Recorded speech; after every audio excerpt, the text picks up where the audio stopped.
ప్రభువైన యేసుక్రీస్తు నామములో అందరికీ వందనాలండి. దేవునికి స్తోత్రం చెప్దాము.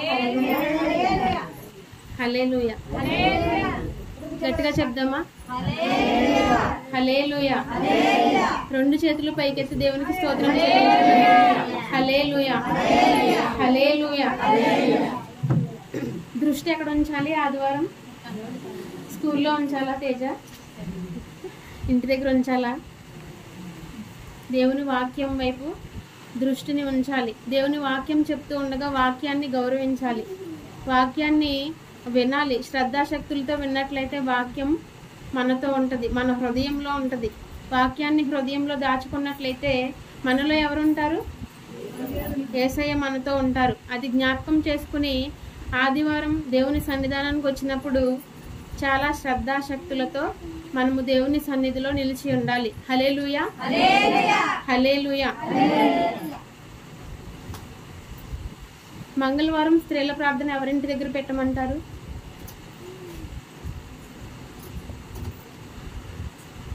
మీరు లాస్ట్లో చెప్తుంటే చాలా మంది వెళ్ళిపోతున్నారు, కొంతమందికి తెలియట్లేదు.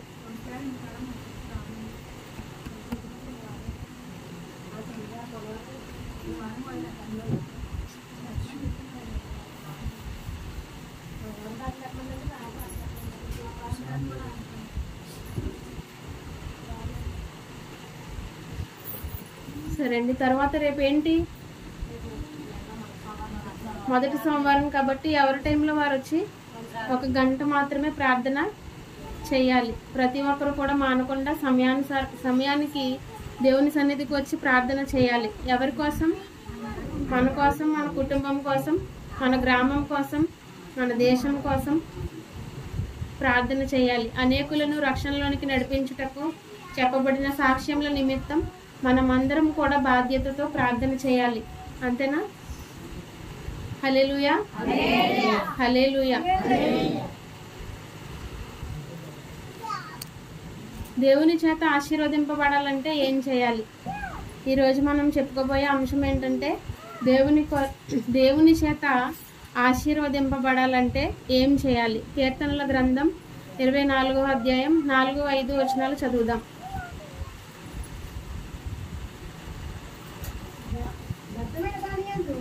వ్యర్థమైన దాని యందు మనస్సు పెట్టకయు, కపటముగా ప్రమాణము చేయకయు, నిర్దోషమైన చేతులను, శుద్ధి అయిన హృదయమును కలిగి ఉండటం వలన కలిగి ఉండువాడే వాడు యెహోవా వలన ఆశీర్వాదం నందును. ఎవరు నందుతారంట ఆశీర్వాదం? శుద్ధమైన హృదయము, వేటి యందు మనస్సుంచక, వ్యర్థమైన మాటల యందు, కపటమైన మాటల యందు దృష్టి ఉంచక, శుద్ధ హృదయం కలిగిన వారు దేవుని ఆశీర్వాదాన్ని పొందుకుంటారంట. ఈరోజు మనం ఎలా ఉన్నాం? శుద్ధమైన హృదయాన్ని కలిగి ఉన్నామా? కపటమైన మాటల వైపు ఉన్నామా? కపటమైన మాటలు మాట్లాడుతూ ఉన్నామా? లేకపోతే దేవునిలో శుద్ధమైన హృదయాన్ని కలిగి ఉన్నామా? ఒకసారి మనకు మనమే ప్రశ్న వేసుకుందాం. ఆశీర్వాదాన్ని ఇంగ్లీష్లో బ్లెస్సింగ్ అంటారు, అంతేనా? బ్లెస్సింగ్ అంటారు కాబట్టి బ్లెస్సింగ్ మొదట ఏమొస్తుంది? లెటర్ బి వస్తుంది. బి అంటే ఏంటి? మనం చెప్పుకోబడిన వాక్యం ఏంటంటే దేవుని చేత ఆశీర్వదింపబడాలంటే మనం ఏం చేయాలి? దీనికోసం మనం వాక్యం చెప్పుకుంటున్నాం. బి అంటే బ్రైట్నెస్గా మనం తీసుకుందాం. బ్రైట్నెస్ అంటే ఏంటి? ప్రకాశించడం, ప్రకాశించడం. దేవుని కొరకు ప్రకాశించేవారుగా ఉంటే దేవుడు మనల్ని ఆశీర్వదిస్తాడు. దానియేలు గ్రంథం 12వ అధ్యాయం 3వ వచనం చూద్దాం.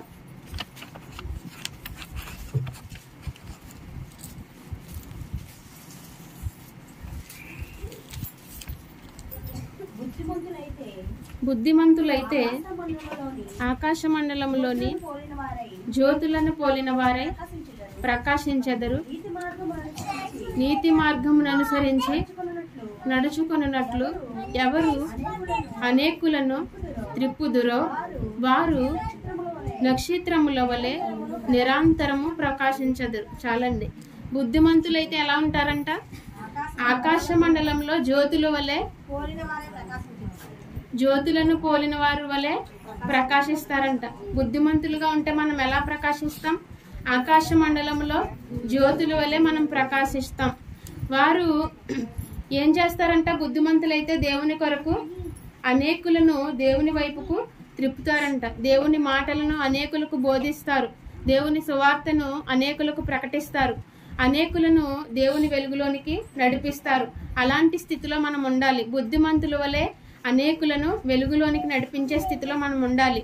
బ్రైట్నెస్, ప్రకాశించే వారిగా మనం ఉండాలి. మనం ప్రకాశించే వారిగా ఉన్నట్లయితే అనేకులను ప్రకాశింపజేస్తాం. ఎవరిలో?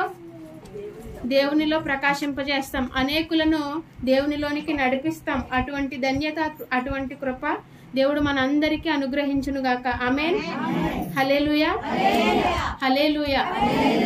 మనమైతే ఎలా ఉండాలంటే, మన కొరకు ఒక ఆత్మ వెనకకి వెళ్లేదిగా ఉండకూడదు. మన కొరకు ఒక ఆత్మ దేవుని సన్నిధిలోనికి నడిపించే వారిగా మనం ఉండాలి. మన కొరకు ఒకరు దేవుని సన్నిధానానికి దూరమయ్యే రీతిగా మనం భావించకూడదు. మన కొరకు అనేకులు దేవుని సన్నిధిలోనికి నడిపించే వారిగా మన ప్రవర్తన అనేది ఉండాలి.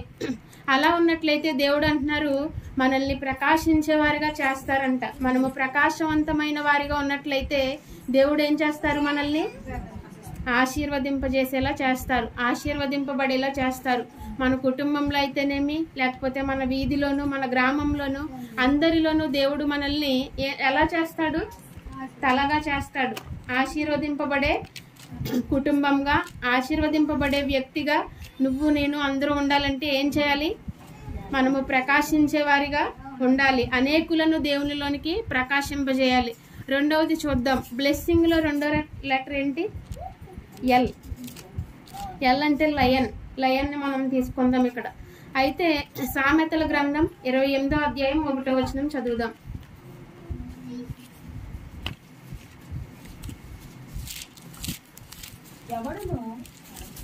ఎవడును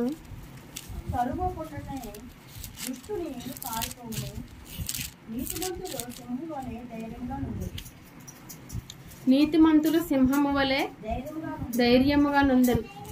నీతిమంతులు ఎలా ఉంటారంటే, సింహం ఎలా ఉంటది? ధైర్యముగా ఉంటది. ఎవరిని మృంగుదునా అని చూస్తూ ఉంటది. మనం కూడా ఏం చేయాలి? ఎవరిని దేవుని వైపుకు నడిపిద్దామా, ఎవరికి సువార్త చెప్దామా అని ఎల్లప్పుడూ కూడా సింహము వలె రోషం కలిగి, దేవునిలో ధైర్యం కలిగి జీవించే స్థితిలో మనం ఉండాలి. సింహం వలె ధైర్యంగా ఉండాలి. నీతిమంతులు సింహం వలె ధైర్యంగా ఉంటారని లేఖనం చెప్తూ ఉంది. కాబట్టి నీతిమంతుల వలె మనం జీవించాలి. నీతిని అనుసరించి, యథార్థతను అనుసరించి మనం దేవునిలో నివసించినట్లయితే దేవుడు అంటున్నారు, సింహానికి ఇచ్చిన ధైర్యాన్ని ఈ రోజు నీకు, నాకు, అందరికీ దేవుడు ఇస్తానని సెలవిస్తూ ఉన్నారు. చాలా మంది మనకు సమస్యలు వచ్చినప్పుడు, మనకు బాధలు వచ్చినప్పుడు, కుటుంబంలో ఏదైనా ఆధ్యాత్మిక జీవితంలో చిన్న చిన్న ఆందోళన కలిగినప్పుడు మనం బాధపడుతూ ఉంటాం. అటువంటి సమయంలో ధైర్యం అనేది చాలా ఇంపార్టెంట్. ధైర్యంగా ఉండాలి. దేవుని నమ్ముకున్న బిడ్డలు ధైర్యంగా ఎదుర్కోవాలి. ప్రతి సమస్యకు కూడా ఏముంటది? ఎదుర్కొంటే ఏముంటది? పరిష్కారం ఉంటుంది, జవాబు ఉంటుంది. ఎవరి దగ్గర అంటే ప్రభువైన యేసుక్రీస్తు దగ్గర మాత్రమే. అందుకు నీతిమంతులు ఎలా ఉండాలి? సింహము వలె ధైర్యంగా ఉండాలి. మనం సింహములం కాబట్టి మనము ఎలా ఉండాలి? ధైర్యంగా ఉండాలి. యేసు ప్రభువు నమ్ముకున్న బిడ్డలందరూ సింహములు. ఎక్కడ? దేవుని సన్నిధిలో మాత్రమే. మనం ఎక్కడ ఉంటాం? సింహముల వలె మన వీధిలోను, మన కుటుంబంలోను సింహముల వలె ఎలా చేస్తాం? గర్జిస్తూ ఉంటాం. కుటుంబంలో గొడవలు పెట్టుకుంటూ ఉంటాం. మన వీధి వారితో గొడవలు పెట్టుకుంటూ ఉంటాం. అక్కడ మనం ఎలా ఉండాలంటే చాలా సైలెంట్ గా, తగ్గించుకునే స్వభావం కలిగి ఉండాలి. దేవుని సన్నిధిలో దేవుని కొరకు వాడబడుట విషయంలో, అనేకులకు దేవుని సువార్తను ప్రకటించుట విషయంలో మాత్రమే మనం ఎలా ఉండాలి? గర్దించే వారిగా మనం ఉండాలి. సింహం వలె ధైర్యంగా ఉండాలి. అలా ఉన్నట్లయితే దేవుడు ఏం చేస్తానంటున్నారంటే, మనల్ని దేవుడు ఆశీర్వదిస్తానని సెలవిస్తూ ఉన్నారు. హల్లెలూయా, హల్లెలూయా. తరువాత ఏంటంటే లెటర్ ఈ. బ్లెస్సింగ్ లో లెటర్ ఈ, థర్డ్ది. ఈ అంటే ఏంటంటే ఐస్. దేవుని కొరకు ఆశ్చర్యకరమైన సంగతులను చూసే కన్నులు కలిగి ఉండాలి. మన కన్నులు ఎలా ఉండాలి? దేవుని కొరకు ఆశ్చర్యకరమైన సంగతులను చూసే కన్నుల వలె ఉండాలి, చేసే కన్నుల వలె ఉండాలి. కీర్తనల గ్రంథం 119వ అధ్యాయం 18వ వచనం చదువుదాం.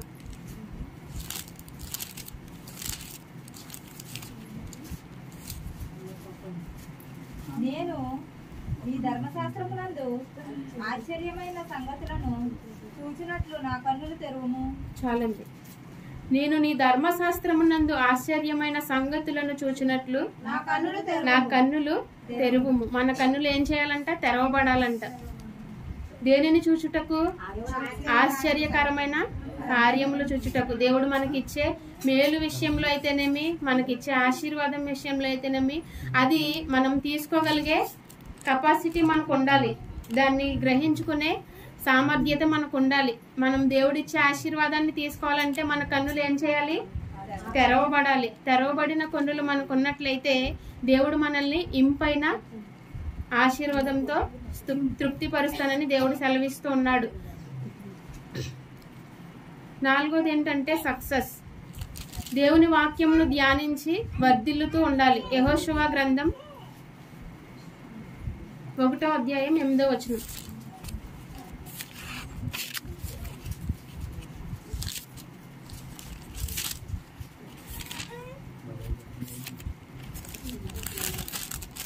ఈ ధర్మశాస్త్ర గ్రంథమును నీవు బోధింపగా తప్పుకోకూడదు.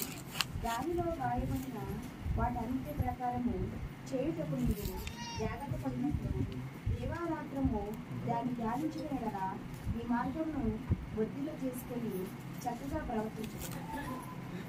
చాలండి. సక్సెస్ అంటే ఏంటంటే విజయం.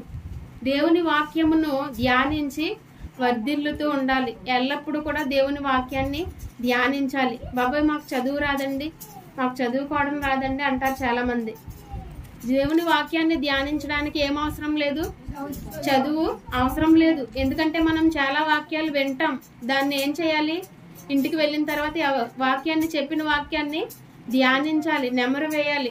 వాక్యం ఏం చెప్పారని మనం దాన్ని జ్ఞాపకం చేసుకుంటూ దానిని ధ్యానించినట్లయితే దేవుడు అంటున్నారు, నీకు విజయాన్ని ఇస్తాను. నువ్వేదైతే కోరుకుంటున్నావో, నువ్వేదైతే ఆశిస్తున్నావో నా నుంచి నేను నీకు అది ఇవ్వబోతూ ఉన్నాను అంటున్నారు. హల్లెలూయా, హల్లెలూయా. దేవుడిచ్చే విజయాన్ని మనం పొందుకోవాలంటే దేవుని వాక్యాన్ని ధ్యానించాలి. ఎల్లప్పుడూ కూడా దేవుని వాక్యాన్ని ధ్యానించినట్లయితే ఆయన మనకు విజయాన్ని దయచేస్తారు. కానీ మనం ఏం చేస్తాం?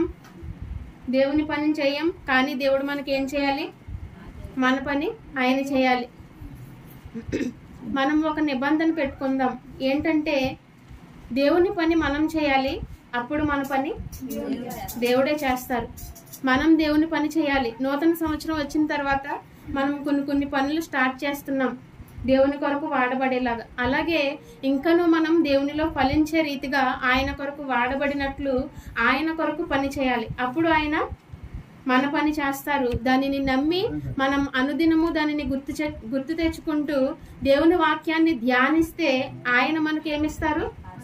విజయాన్ని ఇస్తారు. సక్సెస్ ఉంటుంది మన లైఫ్లో. మనం ఏదైతే కోరుకుంటున్నామో అది దేవుడు అనుగ్రహిస్తానని సెలవిస్తూ ఉన్నారు. హల్లెలూయా, హల్లెలూయా. దేవుడు మనకు విజయాన్ని ఇవ్వాలంటే మనం ఏం చేయాలి? దేవుని పని మనం చేయాలి, ఆయన వాక్యాన్ని ధ్యానించాలి. అలా చేసినట్లయితే దేవుడు మనల్ని ఏం చేస్తారంటే ఆశీర్వదిస్తానని సెలవిస్తున్నారు. హల్లెలూయా, హల్లెలూయా. తర్వాత ఏంటంటే స్పిరిచువల్, ఆత్మ సంబంధమైన వరములను అపేక్షించాలి. 1 కొరింథీ 14వ అధ్యాయం 1వ వచనం.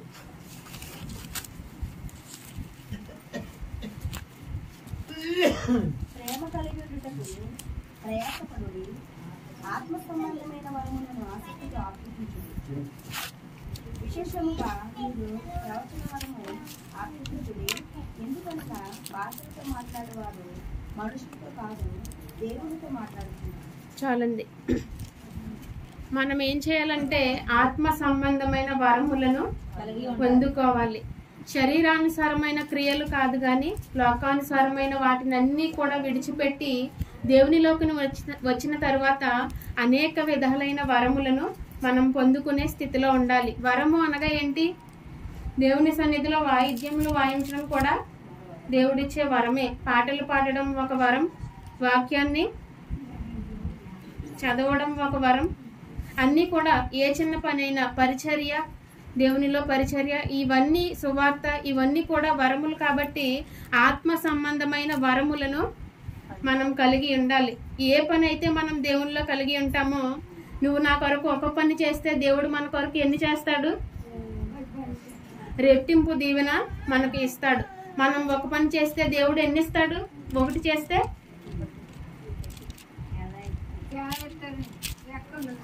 దేవుని కొరకు ఒకటి చేస్తే దేవుడు ఏమి ఇస్తాడు చెప్పండి?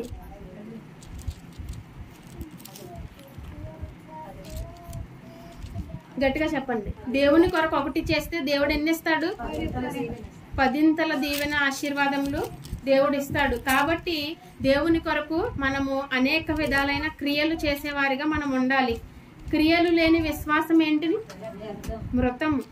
మృతం అంటే చనిపోయినది. దానికి ఏం లేదు? ప్రాణం లేదు, జీవం లేదు.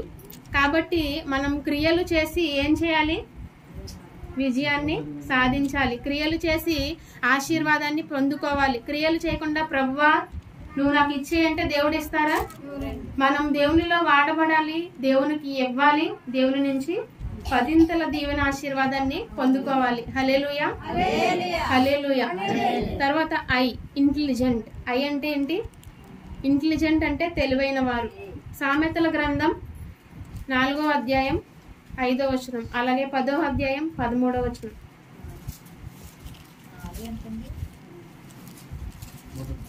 4:5 జ్ఞానము సంపాదించుకొనుము, బుద్ధి సంపాదించుకొనుము, నా నోటి మాటలను మరువకము, వాటి నుండి తొలగిపోకము. చాలండి. జ్ఞానమును విడువక యుండిన ఎడల నిన్ను కాపాడును. చాలండి. జ్ఞానం ఏం చేస్తుందంట? మనల్ని కాపాడుతుందంట. జ్ఞానం మనల్ని కాపాడుతుంది. మనలో ఏముండాలి? దైవికమైన జ్ఞానంని మనం కలిగి ఉండాలి. లోక సంబంధమైన ఆలోచనలు, ఎదుటివారికి సమాధానం చెప్పడం, ఎదుటివారిని నిందించడం, బాధించడం, ఇది కాదు జ్ఞానం. దేవునిలో ఉండే జ్ఞానం ఏంటంటే మనల్ని ఏం చేస్తుంది? అది మనల్ని కాపాడుతుంది. లోకంలో ఉన్న జ్ఞానం మనల్ని ఏం చేస్తుంది? ఒకరికొకరికి ద్వేషాలు పుట్టిస్తుంది, ఒకరికొకరికి కక్షలు, ఒకరికొకరికి గొడవలు. ఇవన్నీ కూడా మాటతో కూడినవి. నోటి మాట వలన కలహము పుట్టును. నోటి మాట నిబ్బరముగా ఉంటే, జ్ఞానంతో కూడిన మాటలు మనం పలుకుతూ ఉంటే మనం ఏం చేస్తాం? దేవుని కొరకు ఆశీర్వదింపబడే రీతిలో మనం ఉంటాం. తర్వాత 10వ అధ్యాయం 13వ వచనం చదువుదాం. వివేకుని పెదవులయందు జ్ఞానము కనబడును, బుద్ధిహీనుని వీపునకు బెత్తమే తగును. వివేకవంతుల పెదవుల్లో ఏం కనపడుతుందంట? జ్ఞానం కనపడుతుంది. వివేకవంతులు ఎల్లప్పుడూ కూడా మంచి మాటలు మాట్లాడుతూ ఉంటారు. బుద్ధిమంతులు ఏం చేస్తారు? హీనమైన మాటలు మాట్లాడుతూ ఉంటారు. వారికి ఏం కలుగుద్ది? ఏం తగును? బెత్తమే తగును. వారికి దెబ్బలే. జీవితాంతం కూడా ఏదో ఒక దెబ్బ, సమస్యనే దెబ్బలు. అటువంటి వారికి మనం పెద్దవారి, చిన్నపిల్లలు స్టూడెంట్స్ తప్పు చేస్తే సార్లు కొడతారు, వారికి బుద్ధి చెప్తారు. పెద్దవారు తప్పు చేస్తే కొట్టగలుగుతామా? కొట్టలేం. వారికి జవాబు ఎవరు చెప్తారు? దేవుడే జవాబు చెప్తారు. సమస్యల రూపంలో ఏమొస్తాయి? బాధలు వస్తూ ఉంటాయి. కొట్టనవసరం లేదు, బాధలు వస్తూ ఉంటాయి మనకి. వాటిని ఎదుర్కొనే శక్తిని ప్రభువా నువ్వు నాకు ఇవ్వి ప్రభువా అని మనం దేవుణ్ణి అడగాలి. బుద్ధిమంతులను పోలిన వారి వలె మనం ఉండాలి. మనలో దైవికమైన జ్ఞానాన్ని చోటు చేసుకోవాలి. మనలో దైవికమైన జ్ఞానం ఉన్నట్లయితే దేవుడు మనల్ని ఆశీర్వదిస్తానని సెలవిస్తూ ఉన్నారు. తరువాత ఎన్, 1 పేతురు 2వ అధ్యాయం 2వ వచనం. ఎన్ అంటే న్యూ బార్న్, కొత్తగా జన్మించిన శిశువును పోలిన వారిగా ఉండాలి. దేవుని చేత ఆశీర్వదింపబడాలంటే కొత్తగా జన్మించిన శిశువును పోలిన వారై ఉండాలి. 1 పేతురు 2వ అధ్యాయం 2వ వచనం. సమస్తమైన దుష్టత్వమును, సమస్తమైన కపటమును వేషధారణను, వేషధారణను అసూయను, అసూయను సమస్త దూషణ మాటలను మాని క్రొత్తగా జన్మించిన శిశువులను పోలిన వారుగా నిర్మలమైన వాక్యము పాలన చాలండి. క్రొత్తగా జన్మించిన శిశువును పోలిన వారై ఉండాలంట. దేవుని చేత ఆశీర్వదింపబడాలంటే చిన్న బిడ్డను పోలిన వారిగా మన మనస్సు అనేది ఉండాలి, మన ఆత్మ అనేది ఉండాలి. మన ఆత్మలో అసూయలు, కలహాలు, ద్వేషాలు ఇవేమి కూడా చోటు చేసుకోకూడదు. ఇవన్నీ కూడా వెళ్ళిపోవాలి మనలో నుంచి. మనం పరిశుద్ధులం, మన దేవుడు పరిశుద్ధుడు కాబట్టి ఆయన పిల్లలు ఎలా ఉండాలి? పరిశుద్ధులుగా ఉండాలి. కాబట్టి మనలో ఉన్న అసూయను, ద్వేషాన్ని, కలహమును, ఎవరితో అయినా గొడవలు ఉంటే అవన్నీ కూడా ఈ దినము ఏ దినం? పరిశుద్ధమైన దినం, పవిత్రమైన దినం. ఎందుకు అని అంటే ఈరోజు ఏంటి? దేవుని శరీరమును, ఆయన రక్తమును మనం గుర్తు చేసుకుంటూ వాటిని స్వీకరిస్తాం. కాబట్టి ఈరోజు ఏం చేయాలంటే ఎవరికైనా గొడవలు ఉంటే వెళ్ళి సమాధాన పడండి, ప్రైజ్ లార్డ్ అనేది చెప్పండి. కాబట్టి అలా చెప్పినట్లయితే దేవుడు మనల్ని ఏం చేస్తాడు? హెచ్చిస్తాడు. మనల్ని అనేకుల మధ్యలో ఆశీర్వాదకర్తలుగా చేస్తాడు. హల్లెలూయా, హల్లెలూయా. తర్వాత సాత్వికం కలిగి జీవించాలి. సంఖ్యాకాండం 12వ అధ్యాయం 3వ వచనం. జెంటిల్నెస్.